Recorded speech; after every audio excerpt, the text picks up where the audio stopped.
Employees university YouTube channel ఈ సంచికకి మీ అందరికీ కూడా స్వాగతం.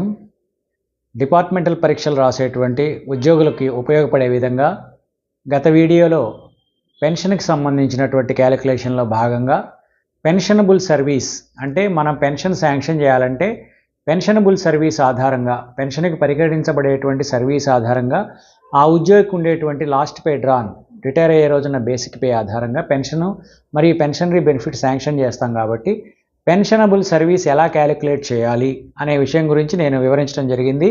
తర్వాత నెక్స్ట్ రెండో స్టెప్ ఏమిటంటే పెన్షనబుల్ సర్వీస్ ఐడెంటిఫై చేసిన తర్వాత how much pension is to be sanctioned, ఎంత పెన్షన్ శాంక్షన్ చేయాలనేది చాలా ఇంపార్టెంట్ అయినటువంటి విషయం.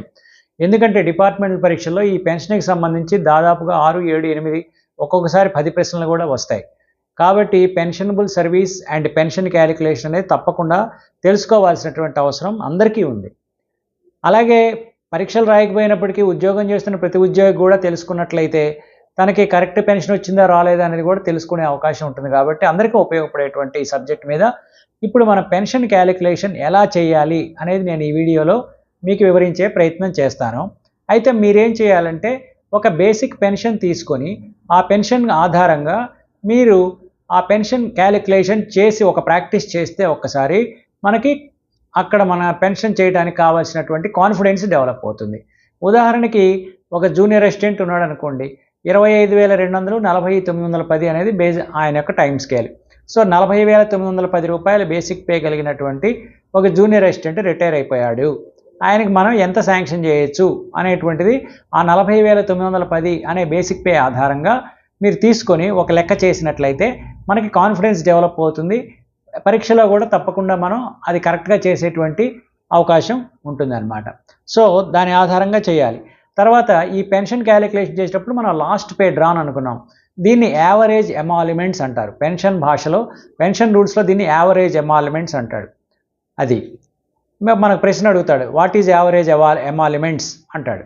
అన్నప్పుడు మనం దాన్ని లాస్ట్ పే డ్రాన్గా తీసుకోవాలన్నమాట. దాని పేరు యావరేజ్ ఎమాల్యుమెంట్స్.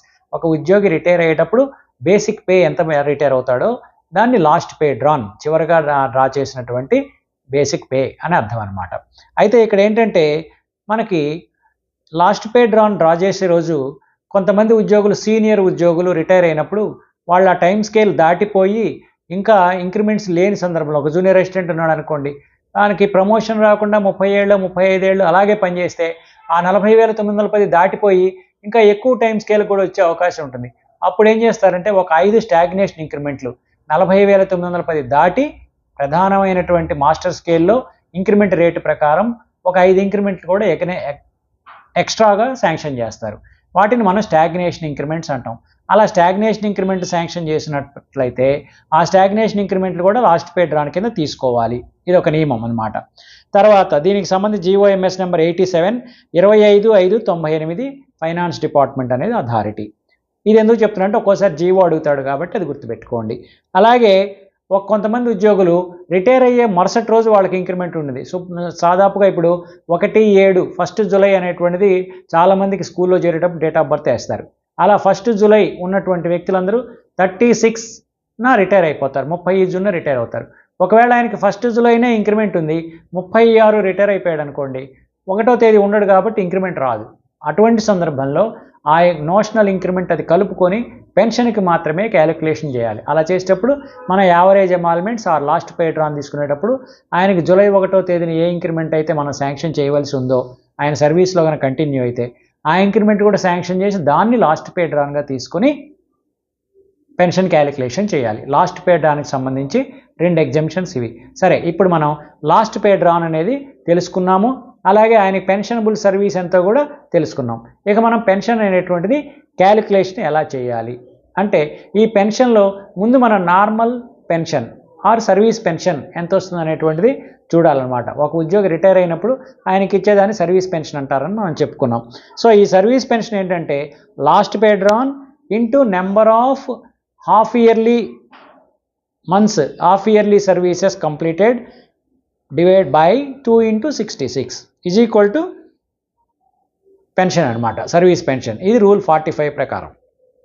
అంటే మనకి 33 ఏళ్ళ సర్వీస్ వచ్చిందనుకోండి, హాఫ్ ఇయర్లోకి మారిస్తే 33 × 2 66 అర్ధ సంవత్సరాలు అవుతుంది. 66 అర్ధ సంవత్సరాలు. సపోజ్ 40,910 బేసిక్ పే ఉంది. ఆ 40,910 ఇంటూ 33 × 2 అంటే 66 ఇంటూ 66/2 ఇంటూ 66 132 వేస్తే అప్పుడు 50% of the last pay drawn అనేది ఈ సర్వీస్ పెన్షన్గా శాంక్షన్ అవుతుందన్నమాట. ఈ నియమం పెట్టుకొని మనం చేయాలి. ఈ అర్ధ సంవత్సర సర్వీస్ క్యాలిక్యులేట్ చేసేటప్పుడు ఏంటంటే, ఒక వ్యక్తి 30 సంవత్సరాల 6 నెలల 9 నెలలు పనిచేశాడు అనుకోండి, అప్పుడు 31 సంవత్సరాలుగా తీసుకోవాలి. అంటే ఒక అర్ధ సంవత్సరంలో 3 నెలలు కానీ అంతకంటే ఎక్కువ సర్వీస్ చేస్తుంటే మరొక పై అర్ధ సంవత్సరం చేసినట్టుగా తీసుకోవాలి. 3 నెలల కంటే తక్కువ సర్వీస్ చేసి రిటైర్ అయిపోయాడు, 30 సంవత్సరాల 2 నెలల 20 రోజులు పనిచేసి రిటైర్ అయ్యానుకోండి, ఆ 2 నెలల 20 రోజులు ఇగ్నోర్ చేసి 30 సంవత్సరాలు పనిచేసాడుగా 60 అర్ధ సంవత్సరాలుగా తీసుకుంటాం.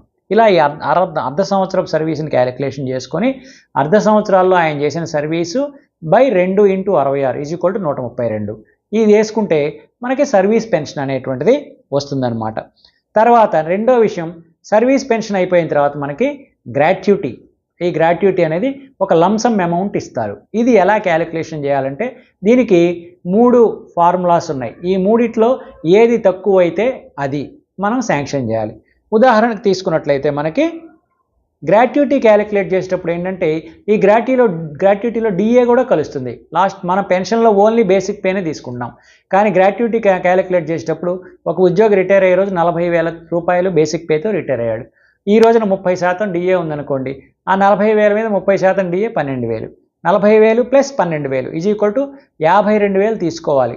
పే ప్లస్ డిఏ తీసుకొని గ్రాట్యుటీ క్యాలిక్యులేషన్ చేయాలి. ఇది బాగా గుర్తుపెట్టుకోవాలి. చాలామంది బేసిక్ పే మీద వేసేసి రాలేదు, వచ్చిన దాన్ని ఆ బేసిక్ పే 40,000 మీదే గ్రాట్యుటీ లెక్కేసి ఒక ఆన్సర్ ఇస్తాడు. పే ప్లస్ డిఏ కలిపి గ్రాట్యుటీ లెక్కేసి ఒక ఆన్సర్ ఇస్తాడు.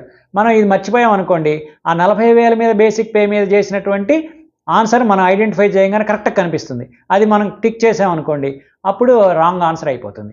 కాబట్టి బేసిక్ పే ప్లస్ డిఏ తీసుకోవాలి. మనం రిటైర్ అయ్యే రోజున ఆయన బేసిక్ పే, దాని మీద డిఏ ఎంతో క్యాలిక్యులేషన్ చేసుకోవాలి. చేసుకున్న తర్వాత 1/4 of the basic pay plus DA. ఇప్పుడు మనం ఈ సందర్భంలో 40,000 బేసిక్ పే, 12,000 వచ్చేసి డిఏ ఉందనుకోండి 30%, 52,000 అవుతుంది.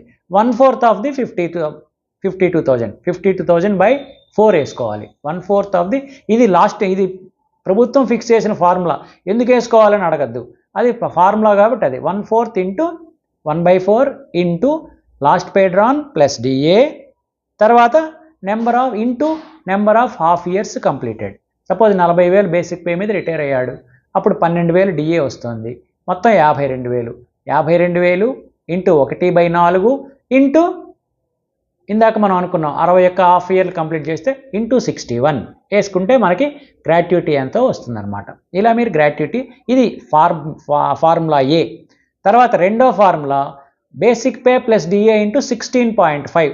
16.5 నెలల బేసిక్ పే ప్లస్ డిఏ ఎంత అయితే అంత ఒక ఫిగర్ వేసుకోవాలి. ఉదాహరణకి 40,000 బేసిక్ పే, దాని మీద 30% డిఏ 12,000, 52,000 ఇంటూ 16.5 = ఎంత వస్తుందో వేసుకోవాలి.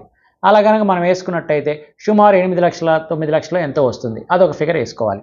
తర్వాత మూడవ ఫిగరు ₹16 lakhs. ఇవాళ ప్రభుత్వం పిఆర్సీ 22లో ఇచ్చినటువంటి మ్యాక్సిమం గ్రాట్యుటీ 16 లక్షలు అనమాట.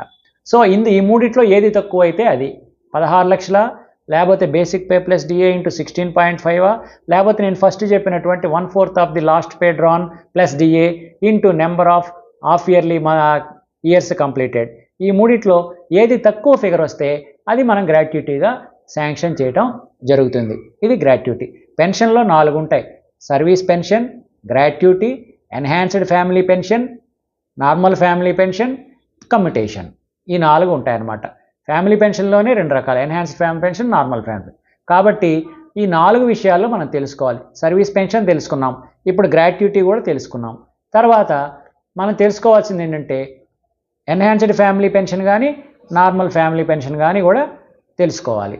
కాబట్టి ఎన్హాన్స్డ్ ఫ్యామిలీ పెన్షన్ అంటే 50% of the last pay drawn = enhanced family pension. Suppose 40,000 basic pay ఉందనుకోండి, 50% of the last pay drawn అంటే 40,000 ఇంటూ 50%, 20,000 అనేది ఎన్హాన్స్డ్ ఫ్యామిలీ పెన్షన్ కింద ఉద్యోగి రిటైర్ అయిన రోజు నుంచి, లేకపోతే ఉద్యోగి మరణించిన రోజు నుంచి, రిటైర్ అయిన తర్వాత మరణించినా సరే మరణించిన రోజు నుంచి అది 67 సంవత్సరాలు వచ్చేదాకా, లేదంటే చనిపోయినట్లయితే 10 సంవత్సరాలు, ఉద్యోగి చనిపోయిన తేదీ నుంచి 10 సంవత్సరాలు, లేదా ఉద్యోగి బతికున్నట్లయితే 67 సంవత్సరాలు ఏ రోజుకి వస్తుందో ఆ రోజు వరకు ఈ ఎన్హాన్స్డ్ ఫ్యామిలీ పెన్షన్ అనేది 50% of the last pay drawn sanction చేయడం జరుగుతుంది. అయితే ఇక్కడ ఒకవేళ ఆ ఉద్యోగి అంత సర్వీస్ చేయకుండా నార్మల్ పెన్షన్, సూపరాన్యుయేషన్ పెన్షన్ కనుక తక్కువ వస్తే దానికి లిమిట్ చేస్తూ ఇది శాంక్షన్ చేయటం జరుగుతుందన్నమాట.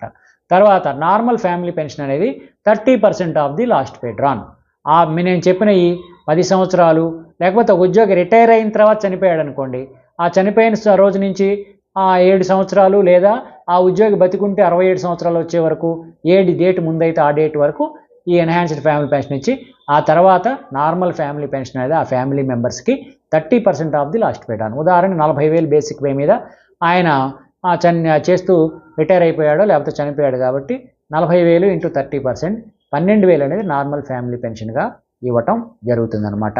సో ఈ రకంగా మనం ఎన్హాన్స్డ్ సర్వీస్ పెన్షన్ కానీ, తర్వాత ఎన్హాన్స్డ్ ఫ్యామిలీ పెన్షన్ కానీ, అలాగే నార్మల్ ఫ్యామిలీ పెన్షన్ కానీ మనం శాంక్షన్ చేయడం జరుగుతుంది. సో ఈ వీడియోలో మీరు ఇవి ప్రాక్టీస్ చేసుకోండి, ఎక్కువ ఇవి ఇస్తారు. నెక్స్ట్ వీడియోలో మీకు కమ్యుటేషన్ అనేది ఒకటి ఉంటుంది, అలాగే మిగిలిన రిటైరింగ్ పెన్షన్ కానీ ఇలాంటివి ఎట్లా వస్తాయనేది నెక్స్ట్ వీడియోలో తెలియజేస్తాను. మీ అందరికీ కూడా ఈ వీడియో నచ్చినట్టయితే లైక్ చేయండి, షేర్ చేయండి. అలాగే మీ అందరికీ ఒక విజ్ఞప్తి ఏమిటంటే, మీరు ఎవరైనా సరే డిపార్ట్మెంటల్ టెస్ట్ రాసేవాళ్ళు ఉంటే మీకు అలాంటి మెటీరియల్ ఏదన్నా కావాలంటే కనుక నేను ఆల్రెడీ డిపార్ట్మెంట్ టెస్ట్కి సంబంధించిన మెటీరియల్ తయారు చేసి పబ్లిష్ చేసి అందరికీ ఉచితంగా ఇవ్వటం జరుగుతుంది. మీకు అలాంటి మెటీరియల్ కనుక కావాలంటే నా నెంబర్కి మీరు WhatsApp message department test material requested అని ఒక మెసేజ్ పెడితే మీకు నేను ఆ మెటీరియల్ కూడా మీకు పంపిస్తాను. మీరు ఆ మెటీరియల్ చూసుకున్నట్లయితే ఇప్పుడు నేను చెప్పే అంశాలన్నీ కూడా ప్రధానమైనటువంటి సబ్జెక్టులో ఉంటాయి కాబట్టి వాటిని కూడా మీరు మెటీరియల్ చదువుకుంటే బేసిక్గా మీకు ఒక అవగాహన కలుగుతుంది. కాబట్టి మీ ఫ్రెండ్స్ అందరికీ కూడా షేర్ చేయండి. తర్వాత ఎంప్లాయీస్ యూనివర్సిటీకి కూడా ఇప్పటివరకు సబ్స్క్రైబ్ చేసుకోకపోతే సబ్స్క్రైబ్ చేసుకోండి. సర్వే జన సుజనా భవంతు, సర్వే సుజనా సుఖినో భవంతు.